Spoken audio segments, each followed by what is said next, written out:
We want people who've been canceled, who've figuratively given blood for the movement. We just want to say mate. We never get to say mate. Very partial to Australians. Hi, I'm Paul Dans. I'm director of the 2025 Presidential Transition Project, otherwise known as Project 2025. I had previously served under Donald Trump as his chief of staff at the Office of Personnel Management in his first term. Can you explain what Project 2025 is? Project 2025 is a new paradigm in helping a conservative president be ready to govern day one, making sure that the right people are ready to go and the right policies are at the fingertips of the next president. And that really is, if nothing else, a reverse engineering of our friends on the left. Conservatives typically have been focused on God, country, and family, and we've kind of left government to the side. We believe in limited government, particularly the federal government. And this is really an attempt by us as a movement to come together and get ready. It's a preparation. And just to be clear, is it officially aligned with or sanctioned by President Trump or his campaign? It's not officially. No, we're run by the Heritage Foundation, so this is really outside of government. We've fashioned a lot of plans that really mirror what President Trump is saying now on the campaign trail. So we've, in a sense, made a checklist, like a pilot walks into the cockpit and starts flicking buttons. My aspiration, I think all of ours aspiration, is that we can be at the service of the next administration, and provide this help to President Trump when he stands up his team. But it's a long way to Tipperary. The Biden administration marched in 1,000 people day one. Our administration in 2016 had a small trickle of people starting. And that's really kind of political malpractice. That's, and in essence, that's the easy part of this project, is making sure people are ready to move. But more than that, it's making sure that we have the right people who are going to be steeped, in the kind of the battle plan, but also have that kind of indefatigable response, that happy warrior to keep going out there, because it's going to be a little rough going at first. And have you got people signing up? You've got recruits on the go? Oh, yes, very much so. We're an open book. Our book is online, 900 pages, good bedtime reading, but it tells you kind of an aspirational goal for how success will look after 4 years of a conservative presidency with respect to each department. In the meantime, we have a database with over 10,000 people from all walks of life, entering into this, aspiring to serve, and then we're training them as well in a series of online lectures. And so when you vet them, do you look at stuff like their social media as well? Absolutely. You have to realize everything that comes out of your mouth or your actions is ultimately going to reflect on the administration. And, it's a window into the soul, if you will. Not everyone had to support President Trump, but if you were coming into the fold, you have to realize that you're part of a movement, and good order within that movement is critical. And do they have to show a commitment to President Trump and his agenda, his policies, his vision? Well, certainly. I think that they should be, at least if not supportive, not denigrating to the president. It doesn't help our movement to have someone making personal attacks on the leader. Have you spoken with President Trump? Do you have a relationship with him? He's obviously aware of your work and what you're doing. Is he supportive of it? Well, sure. In my personal capacity, I'm a Trump supporter and have been down in Mar-a-Lago many times. But we have integration with folks on the campaign. But the reality is, yes, we often supply ideas, and ultimately we hope to offer personal suggestions. I have great expectations for our work, and we have so many valuable colleagues who have come together on a volunteer basis, and I know President Trump's team will be receptive of it. Now, you want to bring what you called outsiders or conservative warriors into Washington. Where are you looking at?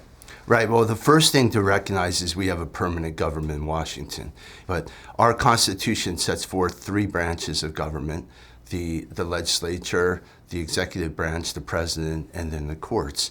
Over the last 100 years, we've seen the reign of progressive government create a fourth branch, an illicit, unconstitutional branch we sometimes describe as the administrative state. That administrative state is a combination of kind of a permanent class of government workers in Washington combined with media, academia, big law, big business. And so essentially finding the warriors is going to be someone outside of that blob, that permanent government. Now, we have 350 million Americans. Like I said, the conservatives are typically in private enterprise, and they need to be told how to get to Washington. They need to be enthused about it. Who are these people that you'd like to see recruited and be part of the next government, if it's President Sure. Trump? Well, we talk about conservative warriors, but we want people who've been canceled, who've kind of figuratively given blood for the movement. These are school board moms who've challenged school boards. These are people who've stood up in their companies and said enough with the DEI and the wokeism. These are folks who've gone out and created, enterprises that really make life better for all of us and have that skill set. So we have a great breadth of conservatives across the United States. What they don't know is kind of the intricacies of Washington. And this is, the famous Uncle Sam pointing at the American public saying, Uncle Sam needs you. That's essentially what we're doing right now. The reality is that there is no cavalry coming. You are the cavalry, and we want people to come to Washington and serve. Donald Trump has vowed to dismantle the deep state. What is the deep state? We grow up as kids here in the States, and we're told, Australia was a penal colony that became a democracy. Well, America started as a democracy, and we're kind of on our way to becoming a penal colony.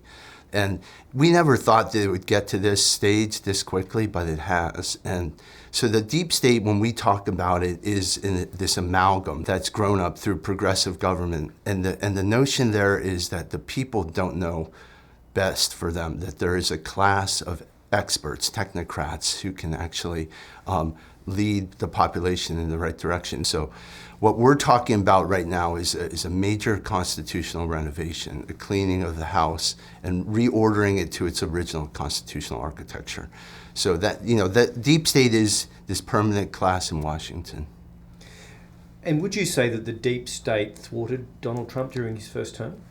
Well, it's obvious. They still continue to thwart him. This has been a 10-year reign of terror. Now, what's critical about the president is this is democracy. So to the extent that you're trying to thwart that election, you are undoing democracy. And the problem is that there's been no accountability. Even when Republicans held both branches of Congress, we saw a real resistance to Donald Trump as the outsider. And that's really what he presents. He's the once-in-a-generational chance to have the American people have a voice back in their own government. One thing that we've read about is Schedule F. What is Schedule F, and why is it crucial to the future plans? Okay, well, Schedule F refers to a part of the U.S. Code. The civil service, as you know, came into place in the turn of the 20th century. And that was a reaction to what they call the spoils system, where a politician would get elected and he put his cronies in place. So the idea there was to have a professional cadre of people who would survive changes in administration. Now, at the time, importantly, that was 10% of the overall government workforce was supposed to have these protections.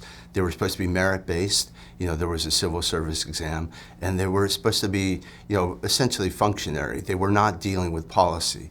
What happened over the last 100 years is that percentage has moved to 99.7% are now in this kind of permanent protection. When you have permanent people in place at key policy roles who cannot be removed by the president because of these protections, or not easily removed, that's impeding democracy. So Schedule F is these policy-making determinative positions. And it's not so much removing them, it's putting them at will. That is, they are there to take political direction, and if they resist that, and for no other reason than maybe it being unlawful, that they should be able to be removed. What about the argument that I've read about that this could be just stacking, the civil service with political cronies? What do you say to that? Well, you have to understand the ratio here. There's 2.2 million federal workers. The president appoints 4,000. That's if he gets them on the field. that's a ratio of 1 to 500 workers. The other 499 you haven't hired and haven't fired. So it's kind of ridiculous, but the idea is that, these key positions would be subject to removal if they were not enacting the agenda. And to that extent, I think it's a core restoration of this constitutional architecture. If you want to be in favor of democracy, you have to realize that the president needs to be empowered as he or she was intended to under the Constitution. Part of the blame is actually on conservatives ourselves, that we have never systematically prepared to govern, that the people who have gotten in these positions have been more for their own self-emolument. How do you sort of vet people to find out that, they are the sort of people that will make a difference from your perspective? Sure, well, the kind of the saying is, where people stand by where they sit. And you've built a track record up over your life. We want people, look, there's no transition without, in this case, President Trump winning. So that's an easy one. You have to be supportive of the party, and ultimately the president. So, but, at the same time, you have to exhibit the skills. We're not bulls in the china shop. We don't want the most successful person. We want the person who keeps getting knocked down and is indefatigable. I mean, I actually think of Aussies a lot like that they're always popping up to the top and they have this kind of shit-eating grin on their face. And it's like, that is like the kind of happy warrior that we want. I think everyday Americans have a compulsion to want to serve. We are all these beneficiaries of this unpayable debt, this great country bequeathed to us. And as conservatives, we feel obligated to really leave it in a better place than we found it. So it's going to be a JFK type moment. This is a real renaissance, if you will, in governance. Obviously, there's been a lot of criticism in sort of a certain section of the media that this is all about people being loyal to the president and not the Constitution. How do you rebut that? That's kind of a silly narrative. The point is that the Constitution is what's being avoided in the current system. So we are actually in service of democracy. I think the promise, should God providing President Trump get elected in November, is that the American people are going to see, and the world really by extension, a great era of well-being and peace and prosperity that we saw in his first term, and it will be a continuation. One thing about President Trump's first term, at the beginning there was a little bit of chaos. If this all goes to plan, will he hit the ground running in the second term with the people he needs? Our hope is yes. I do believe, though, that we will be ready to help the official Trump transition team. We were over 1,000 volunteers working in 30 teams, devoting our time to this. So I really do think it would be profitable. And you've mentioned the Department of Justice. What would you like to see President Trump in a second term do about it? Well, it's hard to find the most problematic agencies. That's an extremely powerful group that needs reform desperately. But once those folks are weeded out, the core group are going to be civil servants and want to help the country forward. Donald Trump has suggested he would appoint a special prosecutor to investigate Joe Biden and his family if he wins a second term. Wouldn't that just be like what Joe Biden's doing to him, as you allege? Well, these are uncharted waters, really. The Pandora's box has been opened. I hope it never gets to that. What the future holds for Biden, it is scarily silent with respect to any scandals in this administration. Now, they've spent trillions of dollars, but we haven't seen scarcely one person go to jail, which in any event, when you have that much money flowing around, good, bad, and ugly, people are going to grift. But from your perspective and from Project 2025's perspective and the writing that you've done, the DOJ is essentially out of control. Is that putting it in Absolutely. a nutshell? And the DOJ also controls the FBI. They're, to be sure, the rank and file are well-intended people, but that seventh floor, that office, the executive, has not been brought to heel. And we're in the midst of a neo-Marxist revolution here in the United States, and we have to wake up to what's going on. We see throughout all our cultural institutions, whether they're academia or big business, the ethos of Marxism. But what we have is a group now that's trying to deconstruct the United States. We are a nation state, and we are, ordered liberty. And what these folks are trying to really do is push towards a one world global government. We are now playing defense with whether it be the DEI or just really attacks on the family, on the human being. You mentioned the FBI. What did you make of its pursuit of these allegations about Russian interference and helping Donald Trump win election? What did you make of all that? It's ludicrous. It's a great diversion from it. It was pretty plainly obvious to us, that this had been cooked up through Hillary Clinton and her campaign. But to see, the former President Obama engaged in this with the director of the CIA, Brennan, and really orchestrating the whole thing through our domestic, law enforcement. But the conservative is now the working class. It's people who are small businessmen, people who are the firefighters, the nurses, who make this country run. I myself come from a family of immigrants.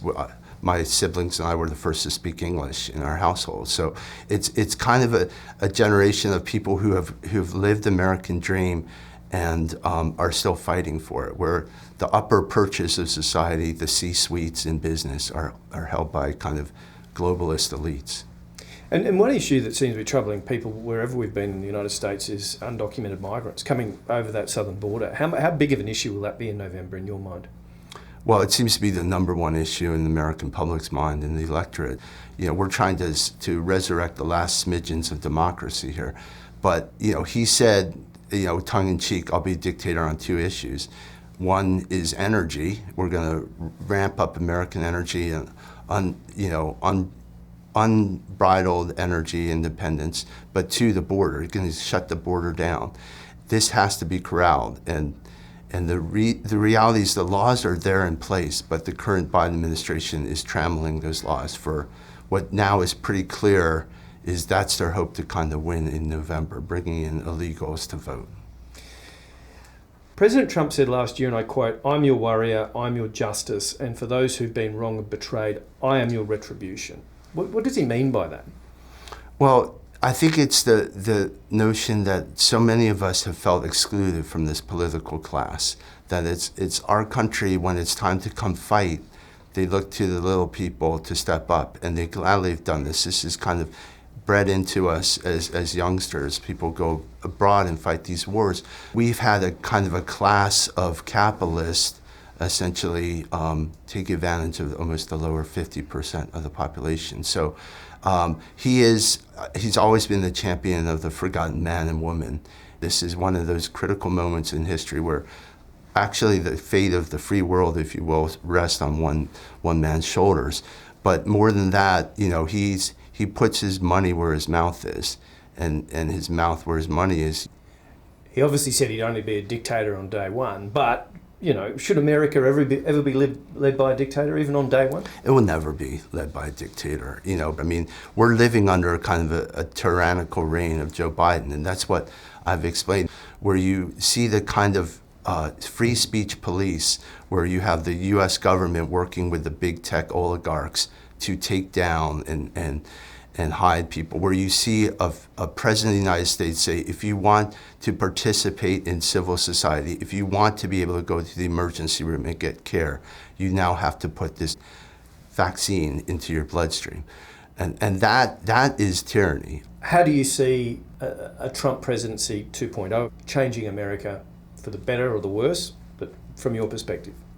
I think we're building a city on a hill. I think this is going to be a great culmination of our 250th birthday, and the President Trump in office really being that beacon of democracy across the entire world, but also showing that Americans, have an unbridled belief in personal freedom. Obviously, in Project 2025, you want people who bend or break the bureaucracy to the president's will. People would argue back, and have argued back, that you need a president who's surrounded by, advisors who will challenge him or her or push them. How do those two concepts work? Sure. Well, President Trump speaks for himself, and he's always surrounded himself, as I understand, with disparate voices. That said, when he makes a decision, that's the decision. And, We're talking with that respect to making sure the president's will is done, is really working through that bureaucracy and making sure they take political direction, which is the essence of democracy. With it, provided it's constitutional and legal, it's your job to either follow directions or step aside and do the honorable thing. And with the deep state, we talked about the Department of Justice, but just how activist in your mind are some of the lawyers who have been in the DOJ?